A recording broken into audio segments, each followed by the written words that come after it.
Welcome everybody to the June 23rd regular meeting of the Jamaica Selectboard. It is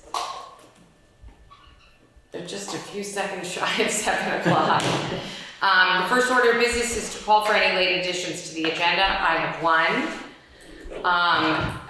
Karen Amadon will share with us a proposal for 2 roads to be renamed.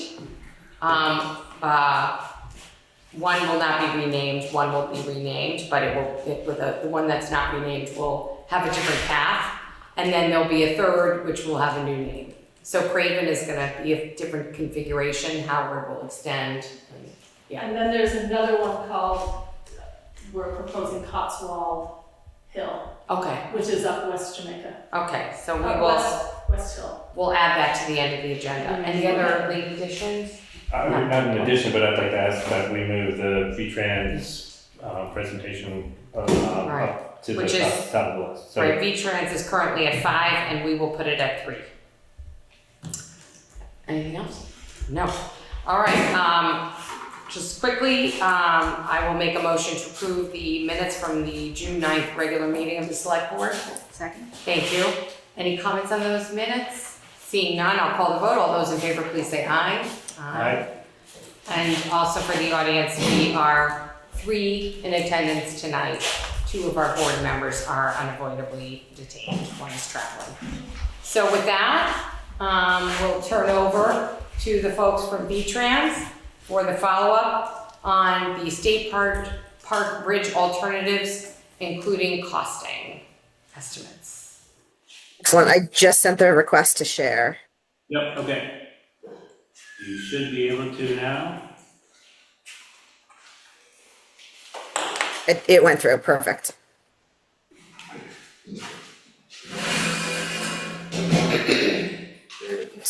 And whoever's presenting, please, I know you've presented before, but if you could just state your name and your position.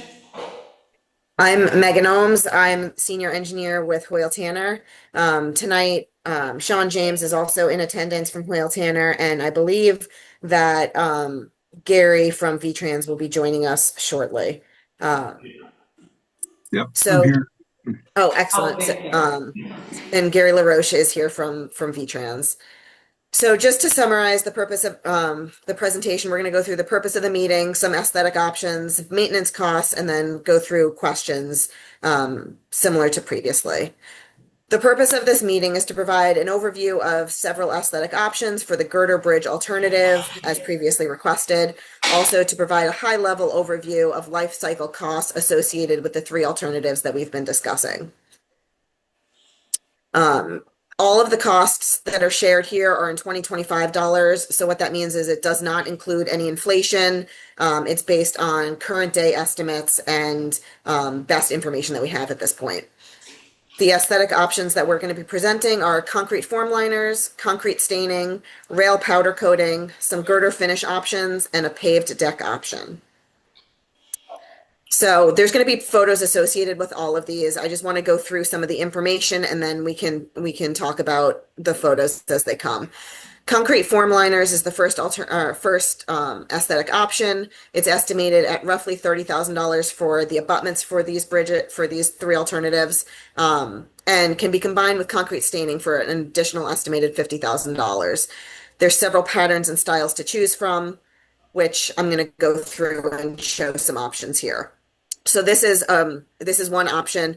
This was the Richmond Interstate project. There was an ashlar form liner used that made this brick pattern in the middle of the pier, and then off to the side you can see what the pattern looked like that was used. Another option similar was another ashlar form liner, and this one also had concrete staining, so you can see that it's a slightly different colored concrete. So that combined 2 of those options that we mentioned. This is another one where it's a different stone pattern. So you can see that they were ashlar stone patterns. Now we're getting into just a more generic stone pattern. And you can see how it's applied on the abutments. This is similar to how it would be applied on the wing walls for the girder bridge option. And then this is just another stone form liner option. This one may or may not have concrete staining. It's kind of hard to tell, but again, you can see the variations of stone formats that you can get. Here's a couple, there's going to be 2 slides that just have several different layouts to give you an idea of the variations that you can get. And there's more variations than this that you can choose from. This is just the most common ones of the stone format. So again, just more stone options. You can get brick patterns, you can get stone patterns. Rail powder coating was the next option. This is estimated at around $75,000 for the VTrans 3-bar railing, which is what we've been talking about for the girder bridge. There's also many color options available. I'm going to show you a couple photos that just have example colors. This, again, similar, the same photo we showed before, but emphasizing that it has the brown powder coat railing. This is not the exact same railing. This is not the VTrans 3-bar railing, but it's a similar styling. So brown is one of the options. You can see in the corner here that there's a lot of options to choose from. And this is just showcasing a black option that you can have. Black and brown tend to be some of the more common color options for powder coating the railing. Painting girders. So I want to be clear with the next couple of slides. Painting girders. The estimated $100,000 is just for painting of the girders. That's not the metal of the girders. That's just the paint that's going on the girders, the 3-coat paint system. I don't want that to get confused. There's several color options here, also similar to the railing. There's several color options based on the VTrans manual. They're somewhat flexible on color choice for town-owned bridges, so there'd be some ability to choose preference there. But the maintenance cost on this one would require touching up paint every 15 to 20 years and a new full paint coat about once in the life cycle of the bridge. That roughly translates to $250,000 to $300,000 in maintenance cost. And as a reminder, the town is responsible for the maintenance cost, which is why I brought this up. So here's an example of what a painted girder bridge. This is a very common color, a green paint. But again, there are other color options that you could choose from if green was not the preferred color.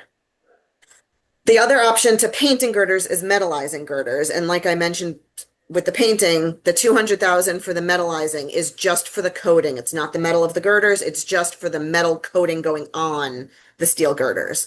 So that's $200,000. So that's about twice the cost of painting. VTrans has been utilizing this coating for roughly a decade. So because of that, we know that we anticipate that the life is going to be about half the lifespan of the girder with minimal upkeep on the metallizing, but we don't have historical data to understand what the cost of anything after that would be.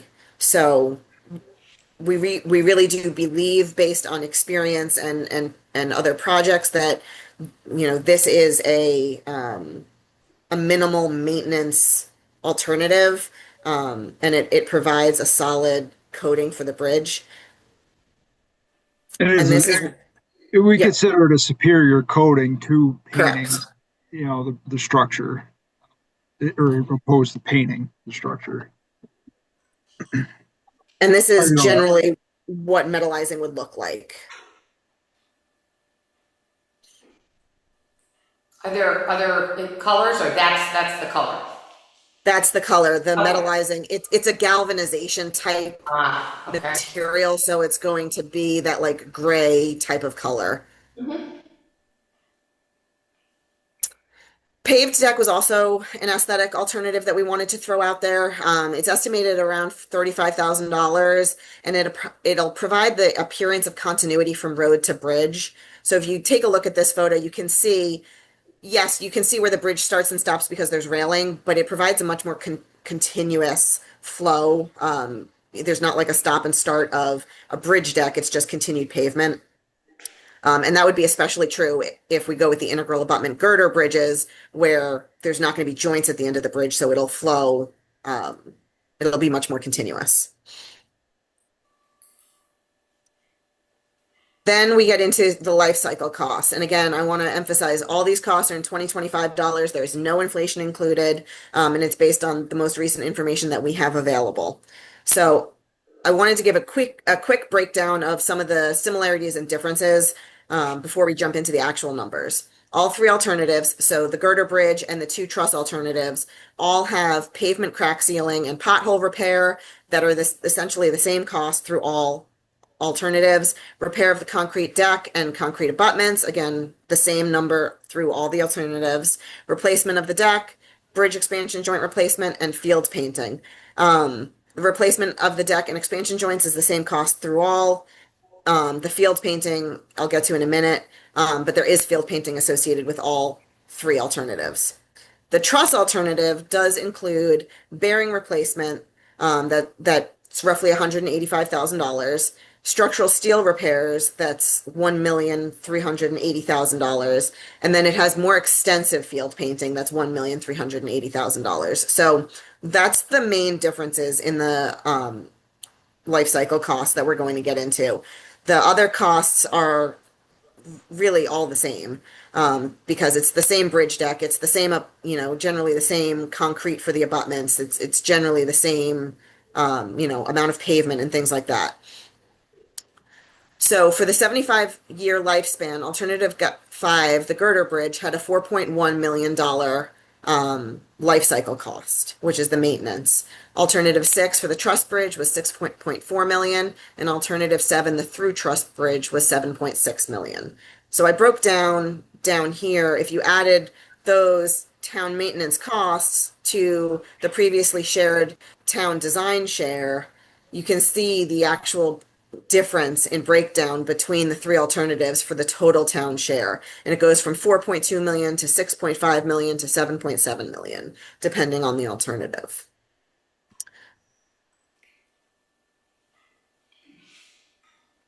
And that is it. What questions are there?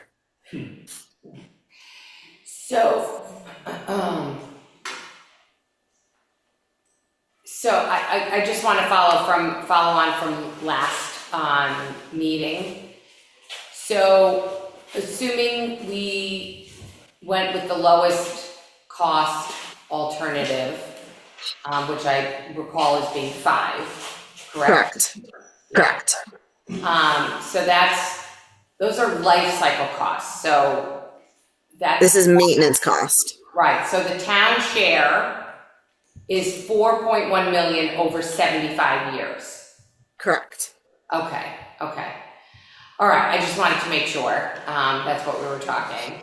So I have to run some math, but and the other aesthetic options for the girder bridge that you shared, those, since they are the one-time costs, they are covered. Obviously, there's a percentage that the town is responsible for, but they would be included in all the costs eligible for, is it 90% or is it 80%? 90%? 90% or is it 80%? The cost is 100%.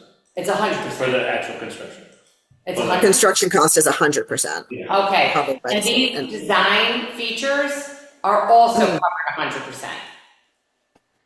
So I'm trying to think. There's really not a significant cost associated with the design of these features. It's going to be a note calling out the paint color and things like that. So I wouldn't say that there's any notable design cost that would be borne by the town to do, a change of paint color or something of that sort. I'm sorry. I think I spoke in a way which was not clear. If we were to select the galvanized, the metallizing, plus using forms, designed forms and tinting, would the galvanization, the forms and the tint be included in the 100% of covered construction costs? Yes. I do. Yeah. Yes. Okay, terrific. So, VTrans does not have any current policy to require towns to pay for these betterment type items to date. That policy may change in the future, but as of today, we don't have a policy for requiring the towns to pay for any additional, characteristic type requests like this. right, right. So, and then when would the actual, so let's say we decide we're gonna, hypothetically, we're gonna go with the girder bridge, galvanization, forms, and tinting. When do the decisions have to be made with respect to which form design and which tint color? I would say that would not necessarily need to be immediate, but we would need that by I would say by the end of preliminary design, or by preliminary design, which we're looking at the fall of 2025. So there's some time in there so that we can incorporate those. It would have to be made this summer, right? But by the end of the year, ideally. Oh, end of year? Yeah. Oh. Okay. Everything gets pushed. Right.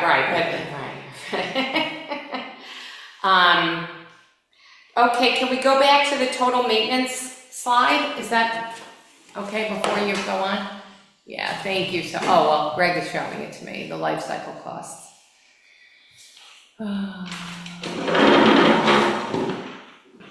Yeah. Here's the Those are map the of what we amortization need per year, Jessica. Jessica, there's the map of what we need Oh, per thank year. you. So, thank you, Sarah. This is exactly what I was just about to do. Thank you to our town treasurer. So I'd just like to share, if we were to go with alternative 5, the girder bridge, our annualized cost over 75 years, did you assume I did a rate? I just divided it all by 75. Okay, so flat lines. Okay, flat line, so again, not imposing any assumed inflation rate. It's for alternative 5, it would be 54,600 roughly. Alternative 6 would be not quite twice that at 85,300 and change. And alternative 7 would be a bit more at 101,300 and change. So, alternative 5 is, 40% of 6 and 50% of 7, just about. And these, I'm gonna guess, these are totals, these aren't gonna be a yearly cost anyway, so, the first 20 years, you're gonna have to do some cleaning and basic maintenance. Here's what you're gonna have to do. We're gonna have to budget this. Yeah. And not only that, we're gonna have to budget this plus CPI in order to have a fund available when the time comes. So I think this is a pretty much the number we need to have in our minds. Mhm. But again, increased for CPI. I think it's pretty reasonable to take CPI of the current year and you just apply it to each year. And there's, whatever, I would be interested to hear what the listers, what we do for the reappraisal. Because that seems to have worked, what we put aside for the reappraisal, but Oh, right. yeah. It's like 11,000 a year or Well, something that's like from the that. state too. Oh, that's right, We that's get right. money from the We get money from the yes. state You on can't that spend one. it elsewhere, so Shucks. you have to save. Shucks, I guess that's why it works out so well, okay. It's like 11. All right, so, the good news is we have a little time to make a decision on design elements. But as I recall, whether we're going with alternative 5, 6, or 7 is a decision that needs to be made pronto. Yes. Yeah. Jessica, can I ask a question? Yes. Thanks, I appreciate it. I didn't see a consideration for using Corten steel for the construction of the bridge, which actually shows up in some of the photographs you presented, Megan, and has essentially zero maintenance costs over the life of the structure. Is there a reason why that isn't considered? It's a great question. That was actually our number one consideration. Based on the elevation above the waterway, it's too close to the water to actually get the finish it's supposed to get. It'll have too much water exposure and it won't patina the way that it's supposed to. So the finish won't actually perform appropriately. So based on VTrans guidance, it's not an allowable finish within the distance of the waterway that we're at here. That's contrary to what I had researched, because it's not suitable for steel that's regularly submerged in water. But uh, how far is it anticipated that this is above About the seven and water, a the half base feet. of the It's about bridge? 7 to 7.5 feet above the high water level. Yeah, And it but has, the high water level well, occurs. not the high water, sorry, not the high water level, the ordinary high water level. I have a hard time believing that. I'm surprised. The bridge elevation isn't going to change from what it is right now, right? It'll change, It's not it'll being, change, it'll change slightly, but it's not a significant change, but correct? it's not getting lowered that more than the. The It'll be, superstructure depth is going to be deeper than what it will be, exists today. But with correct. the truss design, all of the superstructure is essentially even with or above the deck. So it wouldn't be any lower than the truss bridge that's there right now, more or less. I mean, I give you a foot or two, but Right. I have to say I haven't been over there with a tape measure, but it feels like it's at least 20 feet down to the water. Anybody have Based on the, based on the water levels that we have documented, it was about 8 feet. really? Yeah, So is I there- would have thought 15. let me just share anecdotally, I live on the West River, and the water level this spring has been about 8 feet higher than what you think of as the nice little water flow. It changes dramatically and will stay at those levels for extended periods of time. No, I understand that, but for the steel to develop its protective coating, which happens Mm. as soon as the steel is being made, even and before it's even set in place, it needs it can't be subjected to a lot of water. But for Correct. 9 months of the year, the water isn't at that elevation, and I just don't. I mean, I'd have to do a little bit more research because I quite frankly hadn't never heard of anything besides actually being in contact with the water as to not being able to develop its protective coating. There's two different types of recommendations depending on the type of water, where it either has to be above 8 feet or more above the water or 10 feet or more above the water in order for it to generate the appropriate protective coating. And that was based on VTrans refers back to AASHTO, and AASHTO is the main association that guides transportation highways, throughout the U.S. And so they're the main, guidance that we use. And it was pretty clear that was not going to be feasible in this case. Megan, can I ask you, just for John's benefit and mine, Sure. is there an opportunity for a variance from the regulations that you're following? So AASHTO is guidance. It would have to be VTrans that would have to waive that, and I've never seen that get waived in that regard. Yeah, I wouldn't suggest that's not something that we would consider waiving, lightly. We take that pretty serious. With premature deterioration of the structural steel, you could shorten your lifespan of the girders significantly, So resulting in. You've answered my question. That was what I suspected, and I just thought we would share that with John so he would understand that. No, I mean In different research results, if we are not likely to get a variance from VTrans, it is what it is, I guess. I wouldn't recommend a variance on something like that if that were actually a requirement. But I just, man, uh, I'm kind of in the boat we, with John, man. It just seems like the elevation is, I realize the girder's gonna hang lower than currently. And even at a flood stage, If they're not gonna allow it, it's just something we can be frustrated but I'm with. not sure. I mean, I know the engineers have done the elevations and things like that, but it just. Do you wanna have them redo the elevations? I don't really wanna ask that, cause I Right. don't believe that, I believe they're accurate, but it just Right. seems like there's a lot more space in there, and if water came in contact with it once a year, is that gonna be detrimental to the bridge?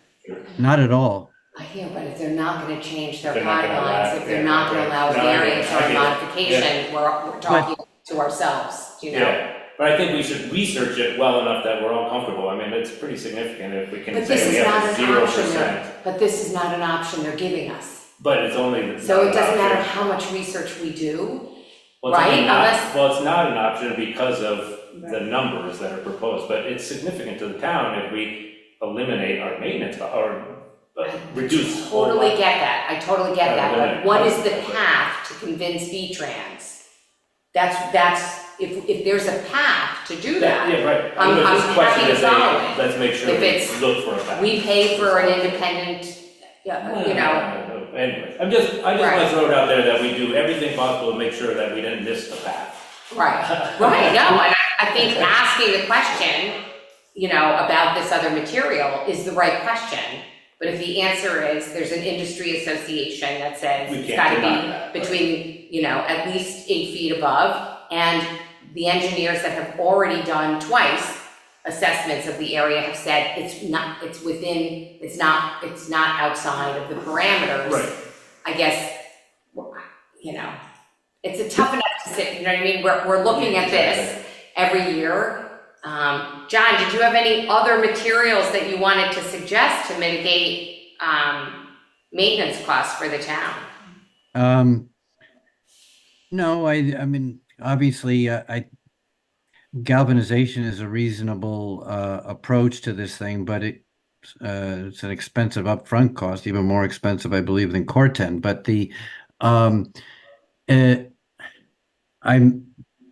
I just may not be remembering it right, but I thought there was at least 10 feet of clearance to the water, if not at least 8. And I did do some quick research on this thing, and it did say, in fact, that if the water is stagnant, you should maintain 10 feet of clear space, and over running water, 8 feet of clear space.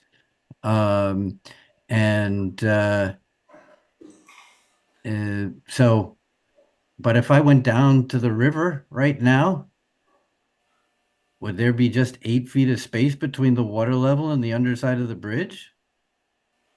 So this is a situation where we take what's called ordinary high water, and that's a calculated in a way water level based on average annual hydraulics that go through this bridge, and it is based on, you know, some of the extremely high, the extremely low, and, you know, the storm levels that it sees in between, and it's a you know, based on a percentage of how often are we going to see this storm.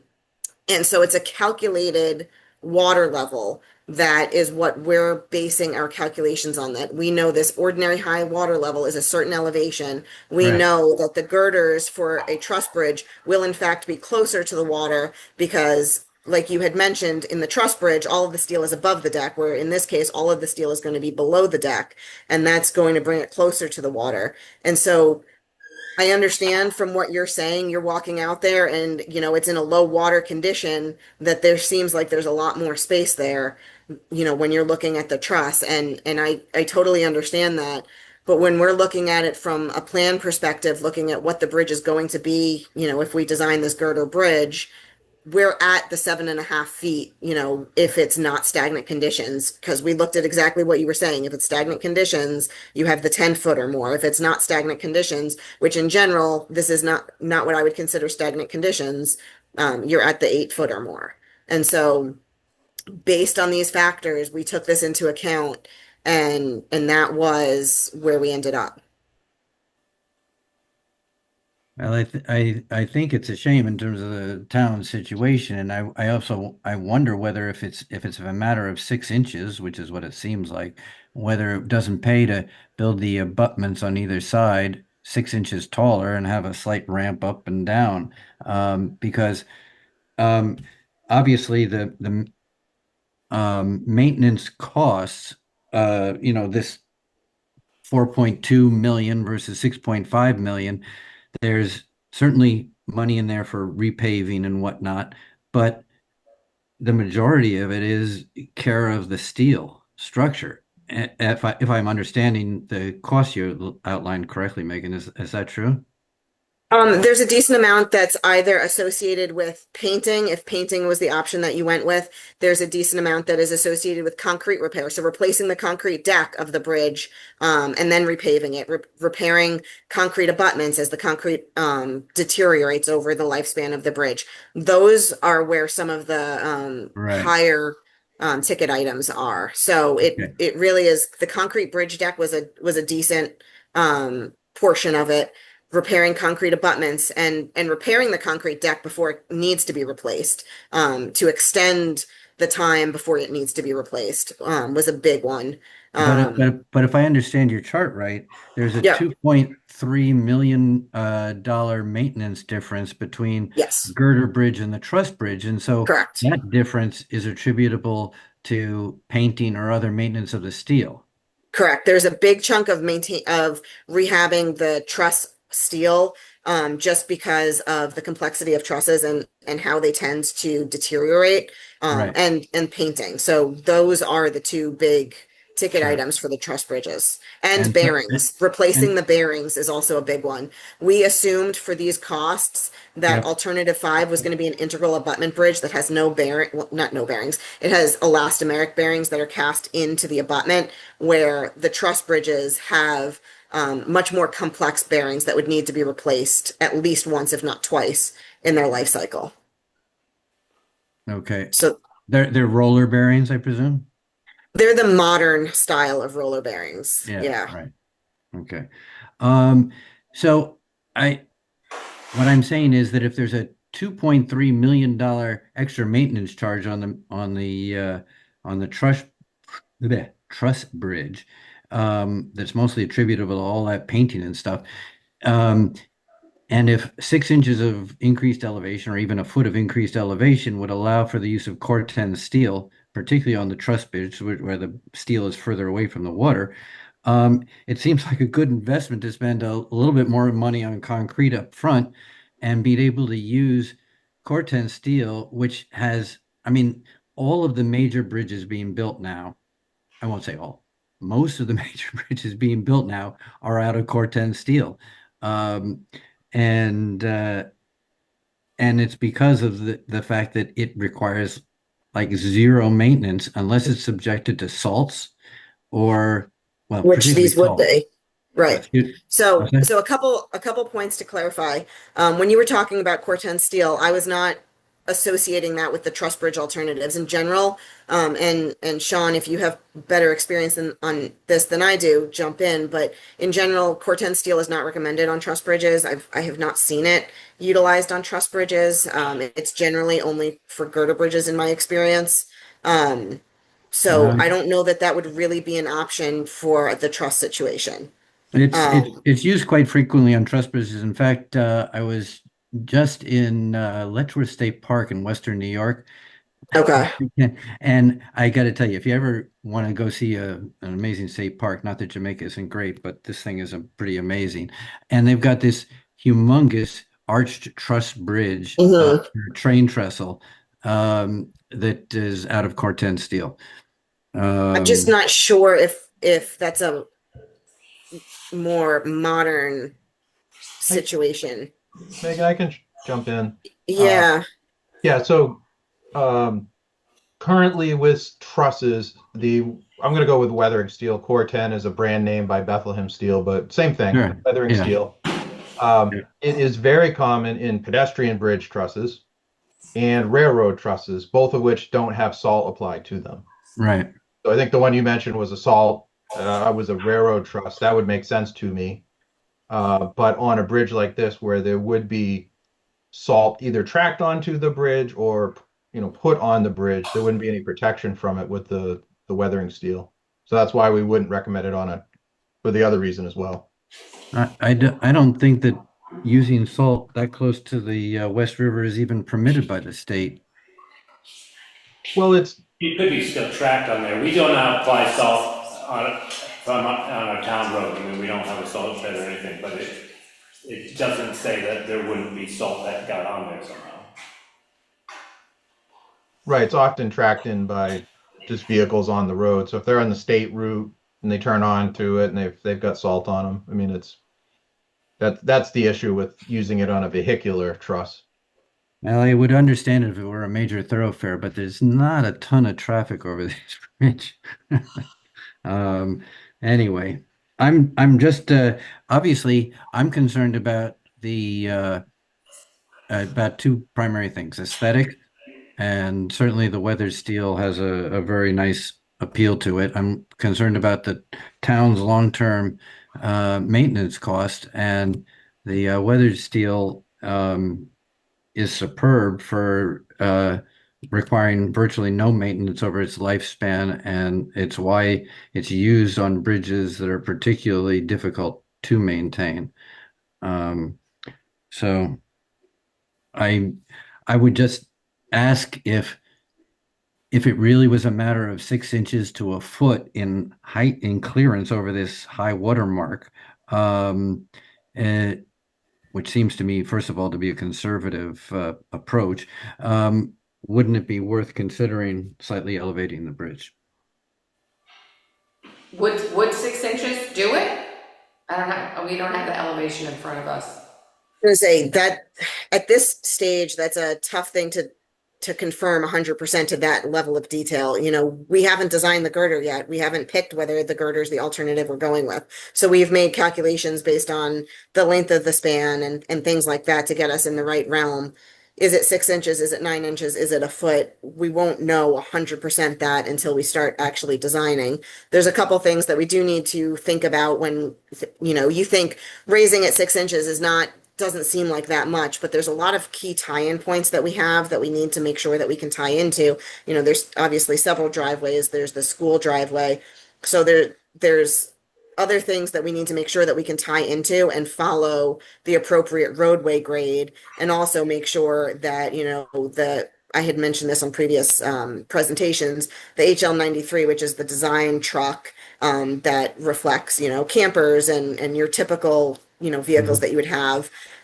Make sure that those vehicles can accommodate the change in grade that you're, adjusting to. So there are things that we can consider, it's feedback that we can take into account, but there are aspects that we're also balancing while we're taking that into consideration to make sure that, we're meeting appropriate requirements. Sure. And those are all good points. And I don't know that I'd necessarily considered all of those points. So thank you. I'll just say that I will leave it alone, but I just want to stress to the members of the select board that if I understood correctly, generally the town preferred the aesthetics of a truss bridge. And I'll say that I certainly do. And the higher maintenance costs associated with a truss bridge are only if you don't use Corten steel. But if you use Corten steel, then the difference in maintenance disappears. Is that true, Megan? Not 100%. And I'm still not sure that we can even make the statement that we'd be able to make the shift to weathering steel. There's still the increased cost of the bearings. The bearings would need to be replaced and repaired significantly, throughout the life of the bridge, which the girder bridge does not have that issue. And there's other just general steel maintenance that would need to be kept up even with Corten steel. Right, that was my understanding. But in terms of the girder bridge, if we wanted to go with Corten steel, how, is that a decision that can be delayed until you know for sure it is It or can. is not an available choice? Or does that decision have to be made pronto? I think if we at least select the superstructure type, that's the critical point for moving forward with design. And once we get into design, we can determine, with a little bit more accuracy of, Right. what the clearance is over the river, and then provide determination whether, hey, we can move this up 6 inches or 9 inches, whatever it may be, while considering all of the approach site constraints, to possibly use that type of steel opposed to galvanization. We can certainly include that into the design of the structure, while we're proceeding into Final design. preliminary plans. When they're working out the site design. Generally, your site design on VTrans bridge projects is pretty nailed down by the time you get done preliminary. Your geometry of your roadway, your approaches, your your bridge approach grades, and channel grades and so forth. Since our permitting process starts usually at the end of preliminary plans, we submit our environmental impact plans to require all of our necessary permits at that time. So that's really when the decisions have to be made by, as far as the steel type and coatings and trying to get the aesthetics Okay. sorted out. Okay, so really what we need to do. Yeah, I think what we can do too, sorry to interrupt, Yeah, please. is, as we get into it, and I think it'd be a reasonable thing to do, Megan, to summarize what the requirements are for the, weathering steel, where we stand today with that geometry, with a very conceptual design, and we'll make note what the conceptual design is. And what I'll do is, once I can get that kind of draft from Megan, I'm going to talk to our structures design engineer and basically confirm and firm up that decision and what we can do, and we'll go from there. Okay, great. Because I think, to John's point, if it turns out we chose the girder bridge and if the ultimate design allowed for the weathering steel, we would really be doing the town a favor because we would be drastically reducing the annualized burden. So understanding that when push comes to shove, at the end of your design, if it's not available, it's not available, but keeping that open as an option. Yeah, and I Megan was speaking to the approach on the approaches. The existing truss is already, the existing condition is kind of perched, I guess you could say, on the park side. So raising it more would just push the project limits further out in order to tie everything back in. I hear. Okay. So it's just kind of the matter of that entire area, more of that area would have to be reworked in order to, touch back down. Okay. And something I want to kind of share on these maintenance costs of the $4.1 million, about 600,000, about 600,000 is the painting cost. So there's still quite a significant cost that is rehabbing and replacing the deck, rehabbing the abutments, repaving. There's even if you pulled that painting cost out, there is still a significant cost of these other items. I don't want, if something changed and we were able to make the weathering steel work, I don't want there to be a shock that we're only going from, we're going from 4.1 million to like 3.7 million, or something of that sort, and be shocked that there's still a sizable life cycle cost associated with the girder bridge. It's not like it's half the cost. Right, right. Thank you for sharing that. But I think it was a combination of some reduction in cost and potentially preferred aesthetics. Yeah. And that's totally understandable. I just wanted to make sure you had the information. Yeah, I appreciate it. That was my recollection. Okay. So anything else that you're showing us today? Just answering any other questions that there might be. Okay. So just, in the full spirit of open meeting. Yeah. So some thoughts are we could be proposing some design options to the town over the course of the next 5 months and do a kind of, Much quicker than 5 months. So we have to decide on alternative 5, 6, or 7 in the next 2 weeks, In the right? next meeting next month. But what forms, so what Whatever. stone design, what tint, that is something that the town could participate in. I'm just throwing it out there as, we could, put together 4 or 5 options and people could vote, I'm just throwing it out there. So then in terms of alternative 5, 6, or 7, that decision, what's our deadline next meeting, or is it this meeting? I'm sorry, we've been talking about this for so long. Sean, when do we have to give you that decision? I think we mentioned the first or second select board meeting in July was your target date, because after this meeting you mentioned wanting to deliberate with the board regarding the maintenance cost, and then at the next meeting you would strive to make a decision. Thank you.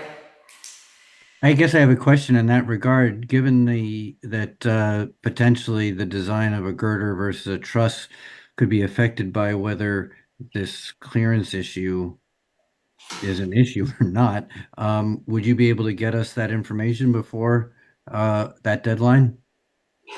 Megan, you talked about confirming all that. Correct. I'll be able to get that information to Gary in the next 24 hours. So that'll be on. And I'll talk to the structures design engineer regarding, the possibility of the weathering steel for trusses. It's not something that I'm aware of that has ever been used on VTrans, roadway projects.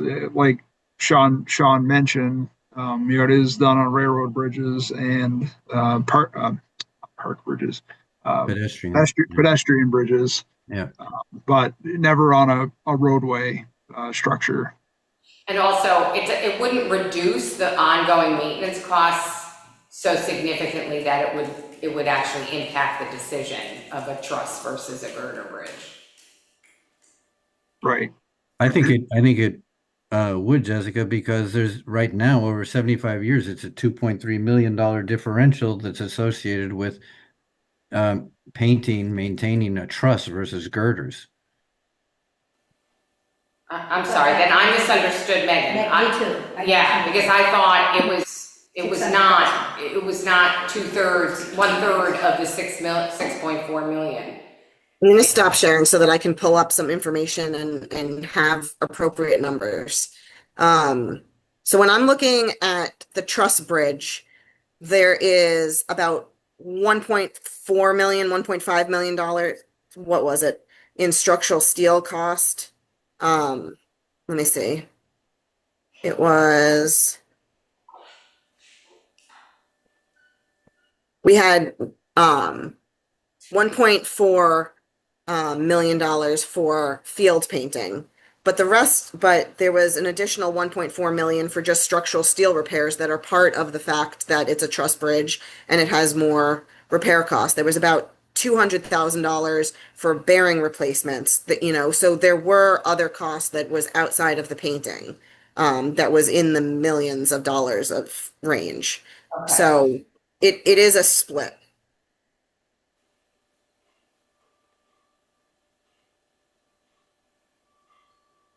Okay. Anything else? No, that's. Well, that was a lot of work, and it's a big decision for the town, so we cannot thank you enough for all of that additional work. It is definitely what we need to make that final decision. We are gonna appreciate that follow-up information, although I think the broad strokes of our decision have been, you know, the mechanism to make that decision have been shared already. I'm gonna put it on I'll put it on the agenda for 2 weeks from today. We should have a full board at that point, and we'll be sure to make sure that all the board members are educated with the subsequent information that you're gonna provide as well. We could have an executive session. I'm not sure the basis for it, but we could have a special meeting and make it open. And then be in a position to have final discussion at the first meeting in July. Yeah, and we'll send over the slide deck from tonight's. Yes, presentation. please. Okay. Thank you. Great. Thank you, and thank you, John, very much for your additional private Thank you. research. You know, pressure testing all of these difficult decisions. Absolutely. Thanks so much, everyone. Thank you. Thank you. Thank you. All right. Okay, so I'm gonna go back up to point 3, which is mostly an update for you guys. The committee met last week, and we have 4 candidates that we're recommending to be interviewed. But in the next few days, Sarah and I will have a brief-ish telephone call with each, so that they have an opportunity to kind of meet Sarah over the phone and ask her any questions about the job before they come to meet with all of us. So I'm thinking it's probably gonna be the second week in July that we schedule it won't be quite the same marathon it was the last time, but it will be 4 interviews, hopefully on the same day, just one after the other. Anything else I'm missing for that? No, I don't think so. That's that update. And our next regular meeting for 3 weeks, we can wait a calendar next week. Oh, right, it's 3 weeks. 3 weeks. But hopefully, right. So it'll be the week before. It could be the week before. Right. That would be ideal. That's definitely what we'll try to do. All right, so the next item on the agenda is the RFP for Turkey Mountain and the 2 projects on Pikes Falls, and then the 1 or more projects on Goodaleville. We're gonna review the RFP. Did you want to? So I wasn't intending to get into full detail in the RFP. Well, But I can let you know or let everybody know what the RFPs are that have been put together. And you want an approval though, right? Or? No, I mean, No? the scope of work on these has been kind of put together, 2 of them from FEMA projects, so they've Okay. been, Okay. so these had actually already been posted, so part of this Okay. was just a review as a public awareness that Okay. this information is now posted on our site. We warned it in the Commons newspaper, but just to share with everybody, if anybody's looking or wanting to bid on these projects, I mean, there's a project or 2 projects on Turkey Mountain Road, which is a FEMA funded project from the December 2023 storm. Mhm. There's 3 sites actually on Pikes Falls Road, all stream bank restorations that also include mitigation. So basically the mitigation would be to expand on the damages or expand the repairs past the point of what was actually damaged. And then one is another stream bank restoration on Goodaleville Road. So they all are, they're 3 separate projects. They've all been put out. So they haven't there. changed from what? They haven't changed internally, so some of this was just more to let people know that they've been solidified and they are out there, so. And what are the deadlines for that? So the deadline actually then is our next meeting, so it would be the 14th. We have site visits scheduled for July 2nd. All 3 in succession, starting at 9:15 on Goodaleville Road, proceeding to Pikes Falls Road, and then on to Turkey Mountain Road. So the morning of Wednesday the 2nd. So again, anybody interested in bidding on those, meeting at those site inspections. And So they're on our website or the Commons. And Green Mountain Power started today, just so Oh, you know. on So Turkey they- Mountain. Yes. Yeah, Great. perfect. Yeah, that's good to know, because actually, we will not, obviously, this will come back, we'll select bids, hopefully we'll have several to choose from, and Right. then we'll be able to work with the contractor to avoid any conflicts on the roads. Great, great. Yeah, and, I mean, just as a point of, these are the last 2 projects to be completed for the 2020, or to be completed, period. And 2 of our final projects have been obligated, so we have 1 project left, and that's the project on Goodaleville Road, on the Goodaleville Bridge. So our last 2 have been obligated from 2020, from the July storm, so Right. 2 years later. So there's only one? there's only 1 left. Some work to be done on these, but only 1 that still needs to go through some. Are any of the same people at FEMA still there, or you're working with the whole, no, everybody's? Well, Jim, there's a lot of the state people are still there. No, the state people, I think, But federal. right now, federal people. once the storm goes to more than 90% of the projects being completed, and that's on a disaster level, not on a Okay. town level, but it then gets pulled back to the regional district. So we're not working with some of these remote people that were all thrown in here right Right. after the storm. So we're working with, there's, I think, only 2 or 3 within the state of Vermont. So things moving much more slowly now, but there's much fewer. Many fewer. So that's why this is somewhat of a yahoo that these have been obligated, because there's Okay. not a whole lot of people working on it. I think that's probably a testament to the quality of the project as it was submitted. Good, Thank you, those were Greg. done, yeah, those 2 were done a while ago, but anyways, Yeah. good. All right, that's that. Okay, Sorry for any confusion on what the agenda item was. so, Meant to be On the site inspection. site inspection, July 2nd, which is Wednesday. All that information on the location of the sites is also posted in the RFPs. great, thank you, and they're on the website, right, I was right. Yeah, they're posted wrong, I need to fix them. Okay, thank you. So, look at them tomorrow, well, when will they be? I'll fix them after this. Oh, okay, they'll be fixed for tomorrow. Thank you. Any questions? No? Okay. The Windham County Sheriff's contract, we're not really reviewing that, we're just signing that, right? Because it was the same, Yeah. Andy's not here, but it was that we already approved it, so I think we're just signing it. Okay. So, just before anybody leaves, let's make sure it's signed. Okay. So I would like to propose that we approve an extension of the administrative contract with Greg Meulemans on the same terms and conditions. Correct? You're not asking for any different terms? No, nothing different, and it only threw that on the agenda because it was just Yeah, set to okay. expire at the end of this fiscal year, Right. which is next Right. week or whatever. Right. So I'd like to, I mean, it doesn't have to go this long, but that it be approved for the 25-26 fiscal year. Second. Okay? Point of order, can you do that without him? I'm gonna abstain, so we'll have to Oh, defer this to it.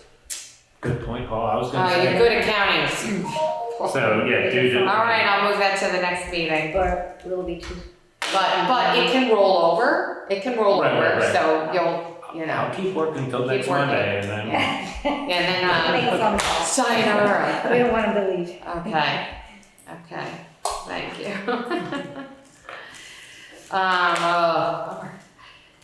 So we are gonna open the bids for the transfer station. Did any bids come? yeah, so we did receive one bid, and that's just Okay, a recap. Last time we declined the bid because there was no way to kind of parse it apart, based on the 3 projects we had at the transfer station, so we put it back out. We've received one bid from Hunter Excavating, who had bid on it the last time. So he has bid it in 2 different bids. The first one is for the recycling area groundwork,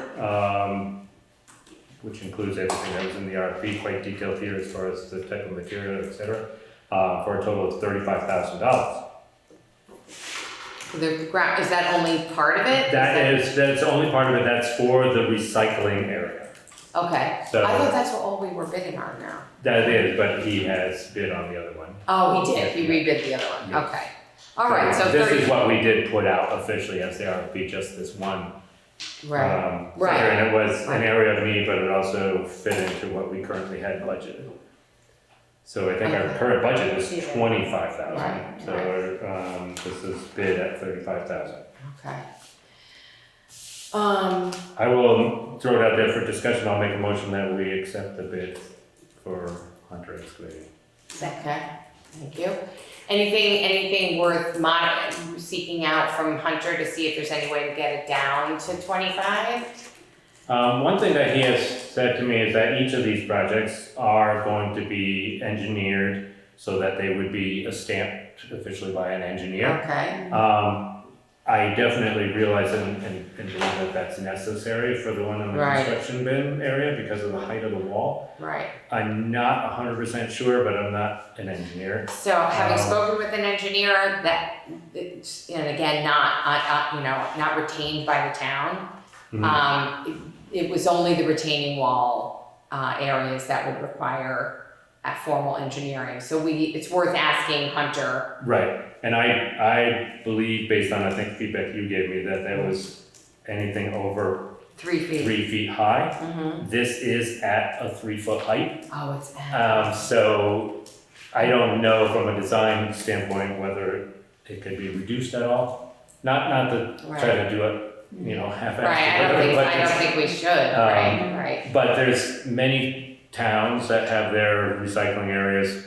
They don't have their driveway at grade to the. I mean, they have a platform that you have to walk up and dump your stuff in. And so the fact that is it really necessary that we have a 3-foot height there, or could we just raise the dumpsters? So can I modify the resolution to say we approve the Hunter bid, but we also seek through private negotiation to reduce it if the design could be modified in such a way that it would be less expensive? I would second. Okay. And I would also throw out, he's also suggested, and I believe it makes a lot of sense in the construction area, to actually put pave an apron above the wall, partly so that water is not seeping down behind the wall. Yeah. I do not believe, again, not the engineer, do not believe there's a whole lot of surface water at the recycling area, and whether that's required, or not required, but necessary. Okay. So we may be able to back something out of there. That's. So is there, I mean, at that, with with my modification, Paul had one. Is there an area? I have a question on the bid you're talking about right now.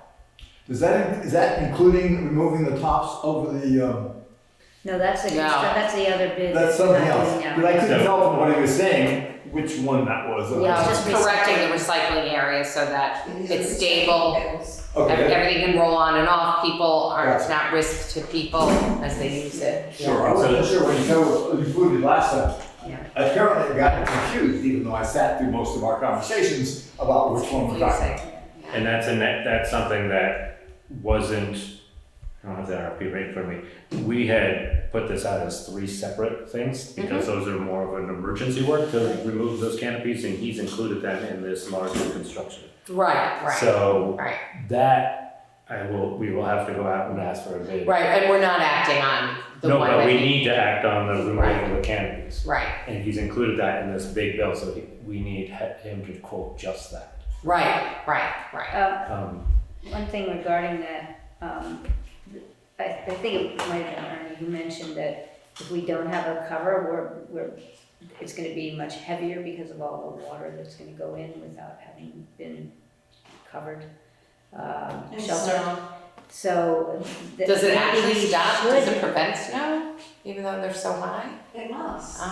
Yeah. So we're on that now, it brings me to what I was gonna talk about.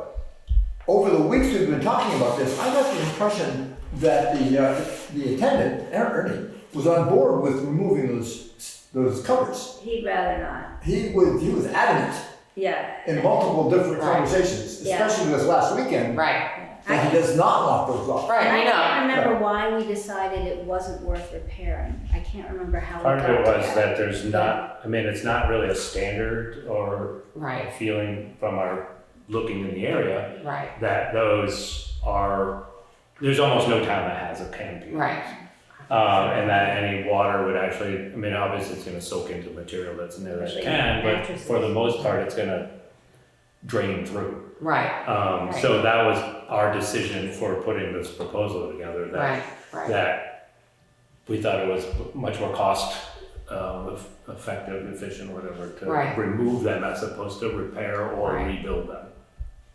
I feel like I wanna go back and find out if that's actually the case. That maybe somebody could repair them for. Well, I think one thing I can say that'll make this process a little bit easier is despite repeated efforts at multiple bids, we're not getting them. So I think from a procurement policy perspective, we can view this as a sole source supplier. And so I think what we can say today is we're approving the proposal for the recycling area work in principle, but that Greg and Kate will continue to negotiate for a final deal. And that it's, we've looked at the range between 25 and 35 and we'll vote to approve that.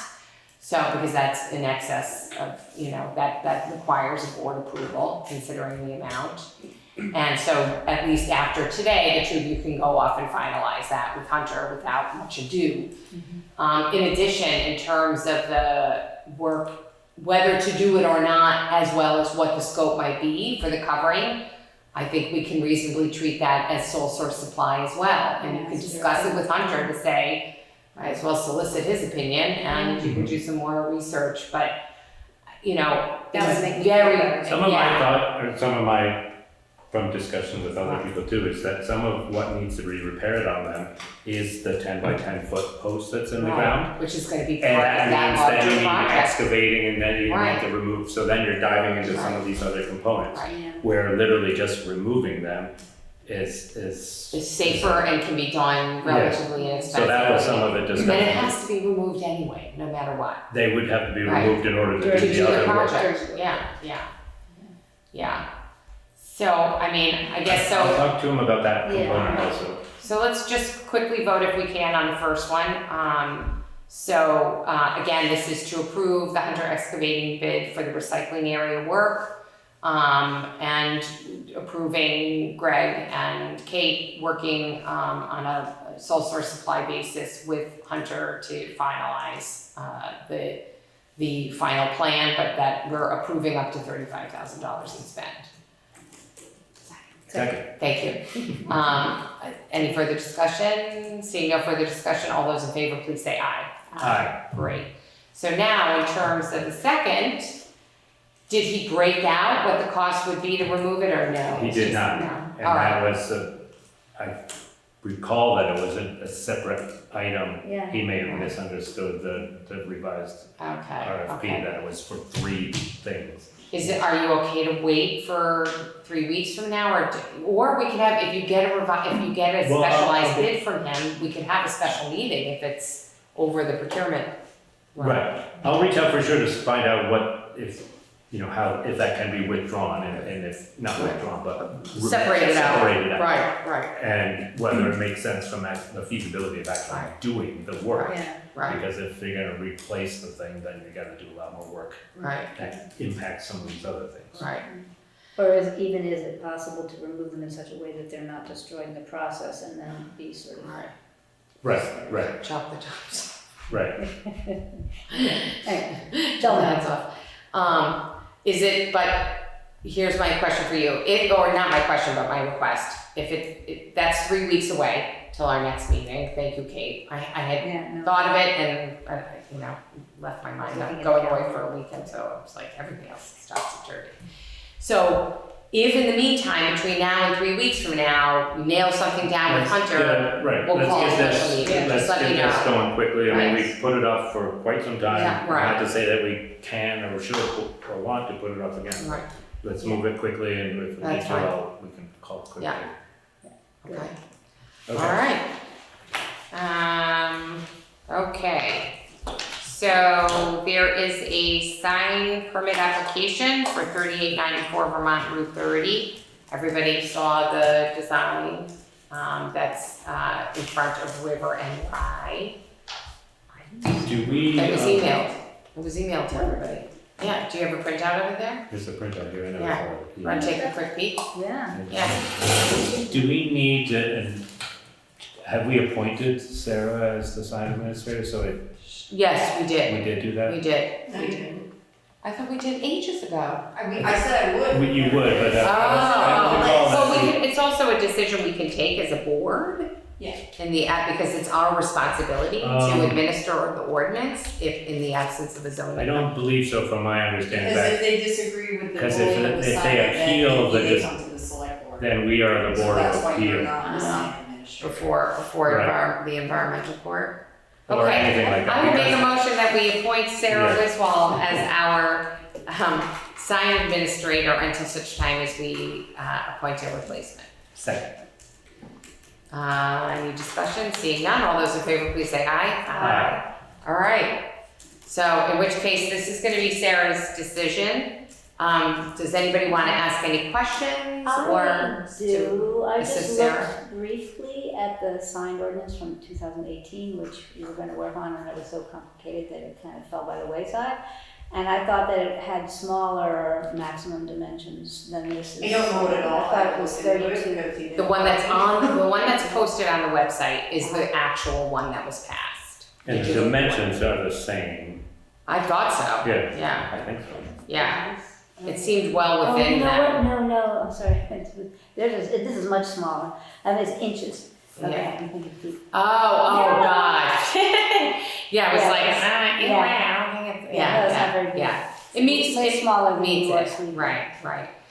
The other thing that I thought our ordinance said, but I didn't see it, and Greg, tell me if I'm crazy. I don't know. I thought it had to say the name of the business in it. I know it has to be for the business that it's, you know what I mean, there, on site. That location. But there's nothing in the sign ordinance that says it has to, does that sound familiar to you? Surprised I don't want it. wouldn't think that it would have to. I mean, just by, I don't recall that it says that you have to. I would think from a You have a mark. sign that's anything. It Right. doesn't always have to be for a business, you could just like QT signs. I mean. If you it's don't for, have a I thought sign, if it's but you for, could. like ordinarily, other sign ordinances, if it's a sign for a business, it actually has to say what the business is. Oh, okay. That's common. Ours does not. Right, I don't recall that it does. I would Okay, think from a, okay. So I just wanted to make that clear because the first thing I thought when I saw it was, oh, once again, we have a sign that goes nowhere. You know, it doesn't say the name of the business, doesn't, you know, it's. I'm you surprised know, they don't want which I think is probably what That's the what I kids would do say, these too. days. But if you go to other towns, you'll see the signs all reference the business that's there. Because that's, when it's a commercial sign, that's typical. But ours does not have that, so it doesn't. You want your name. use that's what I would they think, wanted. right, but, you know, the idea is that if a town, if you're running a commercial business in town, the town is spending its money, its budget on everybody, but it's supporting you. So the town wants the return, which is that the sign actually says what it's there for, what your business is, and it draws people to the town. It's generally for the benefit of the town.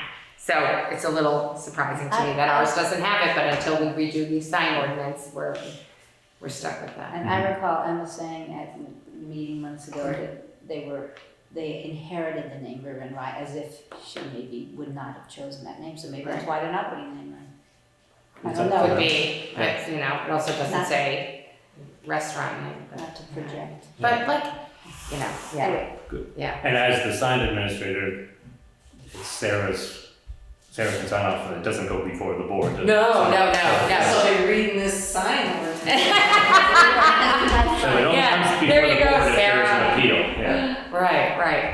Anyway, yeah, I mean, for what it's worth, I didn't see it inconsistent with the sign ordinance. I don't know what basis we would have to reject it. Yeah, exactly. And, Right. and, you know, that's right, I forgot Emma said River and Rye was inherited, but she does a beautiful job on social media with it. It's like, it's great. I mean, I can't wait. yeah, so, you know, they definitely have people who have design and marketing finesse and, so fingers crossed. It opens and is a huge success. Yes. Yes. All right, the next item of business on the agenda is to consider and approve or disapprove increasing the fee for disposal of mattresses to $50 a mattress. That would then actually match our costs. We would not make any money on them, but we would not lose. So I will make a motion to increase the fee for disposal of mattresses to $50 per mattress. Second. Okay. Any questions? No. Seeing none, I will call the vote. All those in favor, please say aye. Aye. All right, so did you want to do the 911 or something else first? So, other than you may see more mattresses on the side of the road in places. There isn't anything you can do. There's about free it. recycling in Burlington. If there is. Right, I mean, I'm not saying we shouldn't do that, but be right. What is prepared. so for the $30 difference, someone's gonna break the law. Okay, I mean, I'm that's, sure. that's, Well, that's what it costs us, and it's our obligation to cover our costs. I mean, I don't Yes, disagree, that's right. I think you're right, I mean, unfortunately. But when we went to paid bags, I also thought there was gonna be a lot of trash in the woods, and they said that that did not happen, so. Right, right, That's only a couple yeah, bucks, but. hopefully people will. I hope so. Right, Get them right, done. right. All right, so the next item of business is our lister, yeah, maybe just, yeah. Got that too. Okay, terrific. So, thank you, Karen. So, Karen and other listers, I don't want to say only Karen, maybe this is a group effort, It is. have identified some consistent challenges in the area that comprises current Maury Road.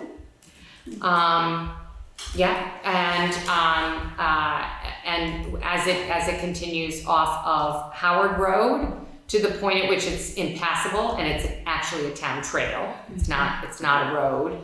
And then it continues as Maury Road. Now, the numbering of, let me just see yours because that's really where you can see. Karen has very clear notes, thank you. The confusion is that the numbering that continues on Maury Road then enters Craven Road, but with a completely different set of numbers, even though it's the same, right? It's Well, it's continuing along Maury, Maury, but going through the town trail. So you Right. are having Maury Road on a road that doesn't even connect to the other. doesn't connect to the other. So the numbers don't make sense and it ends up causing issues for mail carriers of various types, Deliveries, deliveries, et emergency cetera, et services. cetera. Probably GPS. Right. So the proposal's not to change the numbers, but to change the names. We would have to change. Oh, we would the have to numbers. change the numbers. Okay, all right. But Karen and others, or maybe just Karen, have, in addition to this proposal, which I'll articulate a little bit, I'll articulate it as a resolution, excuse me. But just as background, Karen has reached out to each of the individuals, right? That, Pretty much. I mean, there's a camp. I don't think they're going to care about Okay. it. There's a list there. So there's a cell Right. tower, there's a camp, there's a vacant lot, oh, these over here. right? They're There's a right. house where the gentleman has passed away. It's been in It's in probate probate. for, it's now on the market. It's on the market. So I knew that's what you easy noted. enough to change. Okay. And then the house way up at the top are all in favor of changing this. Okay, all right, so those that would be the most impacted, we can say, I Yes. think reasonably, have been contacted and are in favor, not surprisingly, because they're the ones who are probably dealing with the difficulties in delivery and people finding them.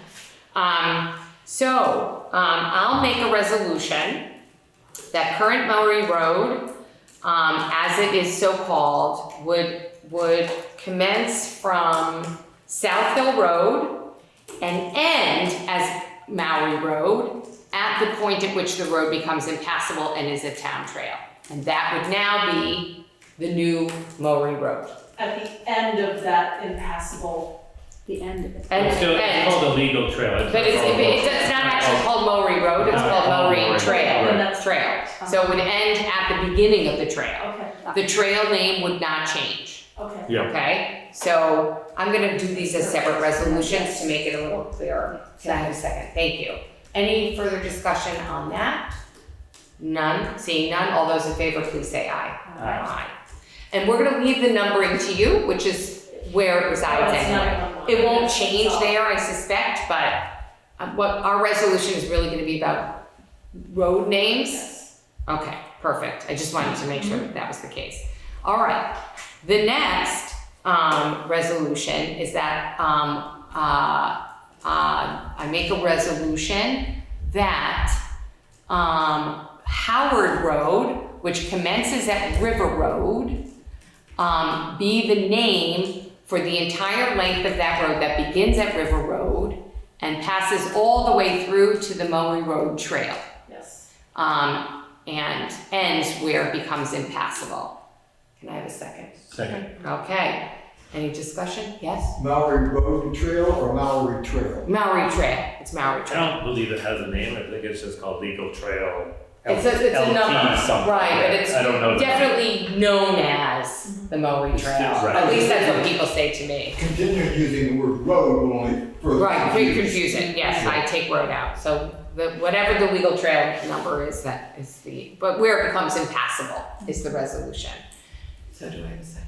You did? Okay. Any further discussion besides Paul? Thank And you. by doing that, it takes off part of that Craven Road, just. Yes, we'll be eliminating that piece of Craven Road, but the third one I'll talk about is Craven Road. So, no further discussion? All those in favor, please say aye. Aye. The third resolution is that Craven Road will now begin at the intersection of Old Craven Road where it joined Howard Road. But that piece, that section that you see here in red, we've just resolved, is now called Howard Road. So Craven Road will now begin at its first intersection with Howard Road and end at the trail, at a trail. Legal trail. At the legal trail at the end of Craven Road. What has been Howard Road. And right, What now is, right, now Craven Road. was that a resolution second? Thank you. Any further discussion or questions on that? Seeing none, I'll take a vote. All those in favor, please say aye. Aye. Finally, Karen, can you give us the background on the new proposed road? Bob Rowland has Earthseed Village, right? Okay. So he has 400 plus acres there and is starting to put buildings down there. According to 911, once you have 3 buildings, you need to have a road. He anticipates more than 3 buildings. He has 1 building, a yurt that's there but needs a 911 address. So he is proposing to name the new road down there off of Craven Road, Open Skyway. That's a private road. Okay, It's so a private road. I will make a resolution. 3 words, open sky, way. Yeah. I'll make a resolution that we approve a new proposed private road, not town-owned, to be named, quotes, Open Sky Way, and that any 911 numbers that are necessary would make reference to Open Sky Way. Second, thank you. Sitting here not knowing what you guys are talking about, that Open Skyway connects to Craven? Or to Yes, Yeah. yes. The new Craven, the new Craven. Well, it's. Well, that was always Craven Road. But the section that we're now going to stick. That now will continue to be Craven Okay, Road. I'm just trying to. Yeah. The maps are here, you can take a quick peek at them. Any other questions on that? Seeing none, I'll call the vote. All those in favor, please say aye. Aye. Great. Karen, thank you so much for this work. Here's another one. Oh, but wait, there's more. So, this one is up on top of West Hill South, Okay. right by King Road. Okay, And on the left is a road, it's 20 feet wide, and goes all the way up this hill, up on top of the mountain, I guess. the one that's dashes here, is that this? Yes. Okay. Well, I think it's more my green pencil line. Oh, here? Yes. Oh, it goes all the way like that. Measured, an exact map of it, but it's something like that. Oh, I know where this is. Okay, Okay. yes, So there are 5 properties for sale. right. They're calling them the Cotswold Hill Road. Cotswold Hills property, or Cotswold Hill property. Okay, All 5 of them. One Okay. has sold, the 10-acre just sold, and the others are all for sale. But they're going to need a road name. They're calling it Cotswold. and the road's in, it's already been The put road in? is in, Okay, I just want to make sure. and it goes to all 5 of the properties. Right, right. Are they from the UK? Is that what? I know. I have no idea, but I mean, that's the only reference that I can find it. Right, right. You know, I tried to find other, traditionally, we name a lot of our roads after old farmsteads that were there. So there's Howard's there, but we've got a Howard. No. There's, Howe, we have Howe Farm Road, so Right. I thought they were already calling it this. Well, it's so not a let's town just- road. I mean, No, it's right, not. right. They can call it what They they can want. call, right, exactly. We might as well have it consistent in our records as Exactly. theirs. The 10-acre lot does not seem to be served by this road, though. It is, it's right off the, It's served by West Hill, no? well, it could be, but it is served off that road Oh, because the also. green that you drew ends at lot 5, which is the 50-acre lot. My green line was just an estimate, having been there. Okay, so it does extend all the way to Right. the 10-acre lot. There's a road and then there are driveways that go off that Off of road. them, okay. All right, I will make a resolution that we approve naming the private road that will come off, that does come off of West Hill Road, serving the so-called Cotswold Hill development, and to be named Cotswold Hill Road. Again, a private road, not a town-owned road. Second. Thank you. Any other questions, comments? No? Just trying to get ahead of this one. No, absolutely. Seeing no further comment, all those in favor, please say aye. Aye. All right. How do you spell Cotswold? Cotswold. I had too many T's. Yeah, I know, right? That's right, that's American Cotswold. Thank you. Or you could call it the Green Pencil Road. Right. I like green pencil road. Yeah. Jessica, can I ask you a question about that? Yes, Where on West Hill Road is that? it's further up past your property, Yeah? up past where Edie Lane takes a right. It's out past there on the left, just before King Road. Oh, okay, gotcha. Okay, thanks. Yep.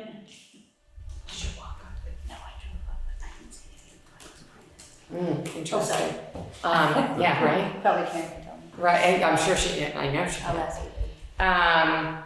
Okay, so I took care of mine, and you had a public comment? Well, no, well, it's a public, it's something in the basket. I don't know what you want to call it, public comment. The Windham Regional Commission, it's their notice of public hearing for readopting the Windham Regional Plan. Oh, okay. So it will be 2 sessions, 2 public hearings proposed on the Windham Regional Plan update on Tuesday, July 22nd at 12 and Thursday, July 24th at 6 p.m. It's via Zoom and at the Windham Regional office. More information, I'm just going through this really quickly on wyndhamregional.org. So we obviously are part of the Windham Regional area, and so this is their annual plan update. Not annual, Can you but put it on the website? I however think many. it's just for you guys to go, I don't think it's for the whole. Oh, it's Oh, not it's for the not public? I public? think it's sent to you, the board. Well, it was sent to us, So and that then we- attached is a Oh. is a notice of public hearing. It says public. So Notice. it's a note, it was sent to us, so, Okay. but then there's a notice of public hearing. Okay. Yeah. All right. All right. So yeah, let's just pop it on there. Great, Or, thank you. yeah. All right. So next, I will make a motion to approve the timesheets for the staff in the town office, the listers, the highway crew, and the transfer station attendant. Second. Thank you. All those in favor, please say aye. Aye. Seeing no discussion. Next, I will make a motion to approve the pay orders as submitted. Second. Thank you. Any discussion? Seeing none. All those in favor, please say Aye. aye. Any public comments, concerns? I do.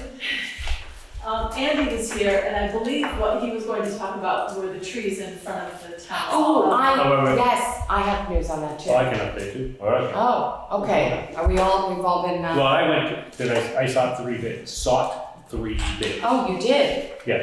I thought Oh, that's what I was tasked with at the last meeting. right, But I but I gave didn't see them- anything Well, it's because I wanted to leave them enough time to be there to go look at them. Okay. So it will be scheduled, I've received 1 bid so far, but it will be on our next agenda. Okay, so I happened to speak to Sean, whose last name is escaping me, but I'll send the information to you. Okay, and obviously. He went over already, Okay, and his view was the trees are fine, they just really need to be cut Right. back. He's the kind of guy who shimmies up the tree. and that's what I asked people Right. I didn't do a formal RFP because it fit in, I was That's gonna fine. guess it'll only be. I'll give him your contact information Yeah. and he'll give you his bid, Okay, okay? and He's a that's what I local. asked basically, give your professional opinion, what needs to be done with these trees, and then Right. give us a price. And Sean is a member of the fire department too, so Yeah, he's a okay. local. Chuck, maybe. No, not Chuck, Sean. Sean's the one who does the Okay. shimmying up the Shimmy trees. up. Yeah. Yeah, so anybody else too, if they're Which interested I in was bidding? like thrilled because I love those trees. I mean, if they had to come down, they had to come down, but I don't know if you got any initial word from anybody else, but he seemed to feel strongly they didn't need to come down. Well, I haven't heard, Okay. one person has sent an estimate, but I haven't looked at it. And did you speak to someone else who looked at them? I only spoke to Chuck from Four Winds. Okay, And that's who submitted the bid, and I talked to him also. okay, great, Yeah. great. I think if we have to cut the trees and they don't look great, I would be in favor of taking them down. I think we have a beautiful building and we're hiding Right, it. right, Not right. that, the maple trees were put in 40 years ago maybe, to replace the old maple trees Yeah. all along Main Street. Yeah, I remember You that. know, 75 years ago, there were maple trees, but now we have wider roads and sidewalks and Right, electrical lines and all of that, so life is different. right. And anyway, I would like to also make sure that we showcase our building, especially since Yeah. we're painting it here. Here. And do you have an update on painting? No, I don't, not yet. I have to get timing Okay, from Harry, yeah. oh, right, okay. Yeah. The other thing is the summer food distribution will be happening again this year on Thursdays down at the Jamaica Village School, starting July 3rd through August 14th, every Thursday, 12 to 3. You end up getting a paper bag full of food and a plastic bag full of perishables and milk, 2 gallons of milk per child. Enough for 7 days worth of food for the child. And it's open to everyone, it's free, and we strongly encourage everyone to come in and do this. We can also use a few more volunteers. Sidewalk Social is very popular on Wednesday nights, starting at 6 o'clock. We're meeting over in front of Peacock Outfitters and the Jamaica House, and there's music going, and it's just lots of fun. Jamaica Day, again, Saturday, August 16th. Working on the parade now. Civil War reenactment here that Friday and Saturday, it's all free. And please join us. Summer library, or the library summer program, story time on Thursdays at 11:30, craft and play on Saturday, movie Mondays at 7 p.m. at the town hall. Summer reading is going on June 15th through August 15th. Meet the Instruments on August 5th with the Pikes Falls Chamber Music Festival. Teen Manga Mania, I think I said that, Manja, I think. How's it spelled? Manga? Manga. Manga is. You can tell I have no idea. Tuesdays at 6, and the library also does home delivery of books and movies, etc. So if anyone is interested in getting books on a regular delivery schedule. And there's audiobooks. No. Yes, there are. Want to remind people that you have to get a permit for burning in Jamaica, and to contact the fire wardens, and that information is on the town website. But the fire department's really putting it out there, trying to make sure that people aren't burning without a permit.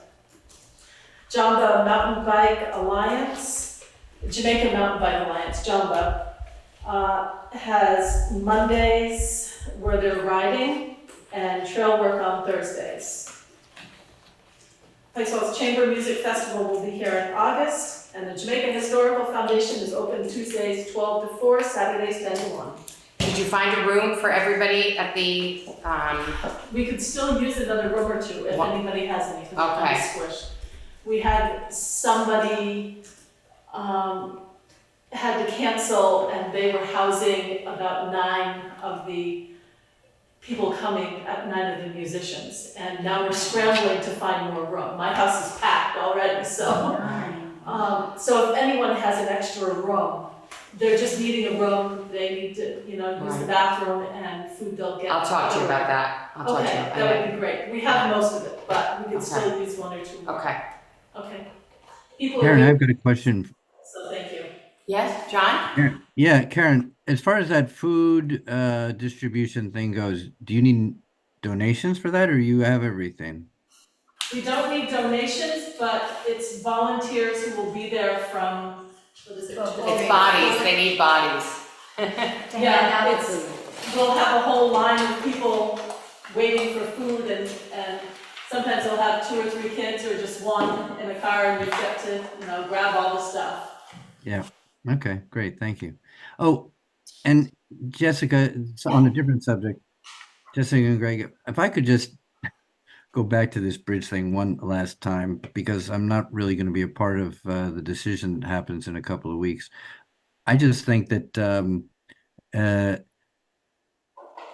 it's important to recognize that the Corten, the weathering steel, could substantially affect the maintenance costs on this bridge, and it's the primary difference is, they're saying that the truss bridge is substantially more expensive to maintain, and really the difference is in the amount of steel surface that has to be painted and how difficult it is to paint a lot of little members rather than a few big members.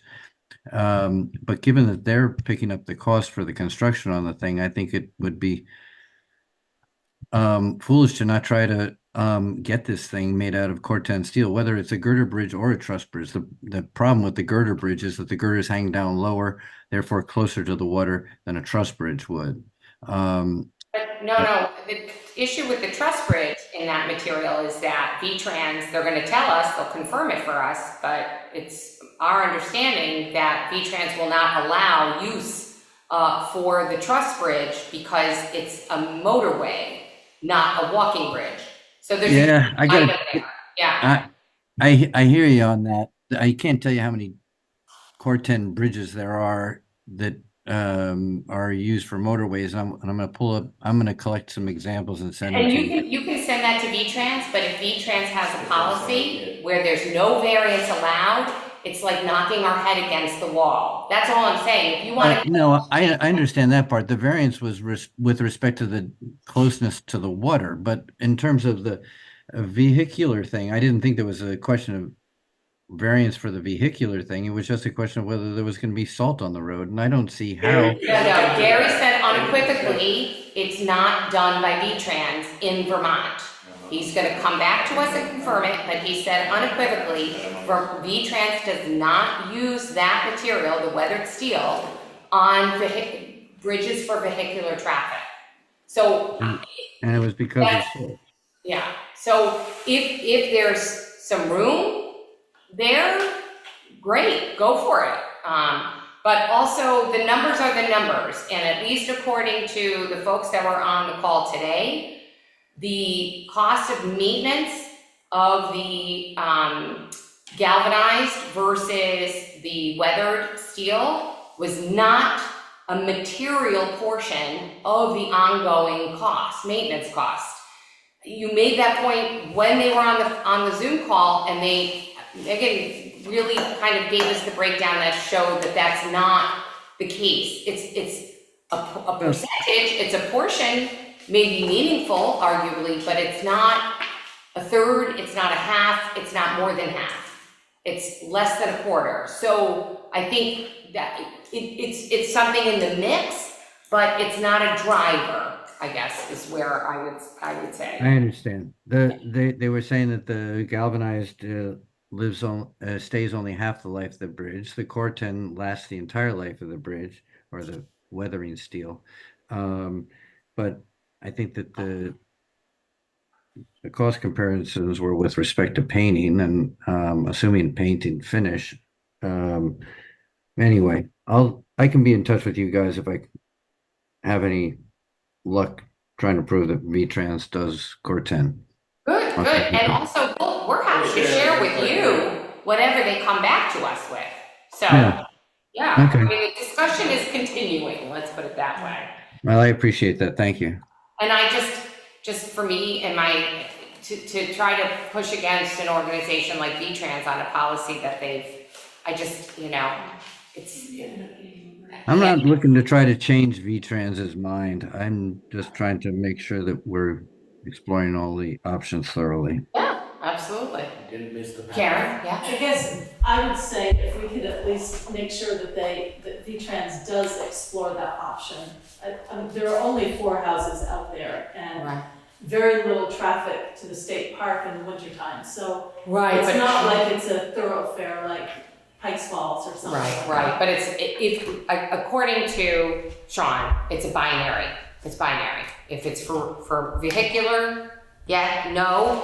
If it's not, maybe. If there's some wiggle room there, and he said he would come back to us and let us know, he was going to confirm it. I think that's really he's the answer. Just making sure that they do look at that. Yeah, absolutely.